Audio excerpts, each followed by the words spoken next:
গাবতলী উপজেলার ইসামতি নদীর তীরে পোড়াদহ এলাকায় এ মেলার আয়োজন করা হয়। পরদিন একই স্থানে বসে বউ মেলা। মেলা মানেই আনন্দ উল্লাসে মেতে ওঠা, নতুন জামাই বউ ও স্বজনদের নিমন্ত্রণ জানানো। নিমন্ত্রণ দেওয়ার ক্ষেত্রে নতুন পুরনো বিবেচনা করা হয় না। প্রতি বছর মাঘের শেষ বুধবার উক্ত স্থানে সন্ন্যাসী পূজার আয়োজন করে হিন্দু সম্প্রদায়ের লোকজন সমাগত হন। দূর দূরান্তের ভক্তরা। কালের আবর্তে স্থানটিতে লোকজনের উপস্থিতি বাড়তেই থাকে।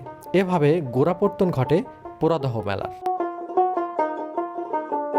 রকমারি জাতের মাছ এই মেলার প্রধান আকর্ষণ।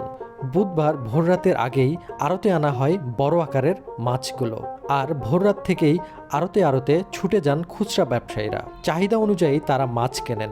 পরে মাছের পসরা সাজিয়ে দোকানে দোকানে জেকে বসেন এসব ব্যবসায়ীরা। দিনভর দোকানগুলোয় চলে ধুমছে কেনাকাটা। রুই, কাতলা, মৃগেল, বোয়াল,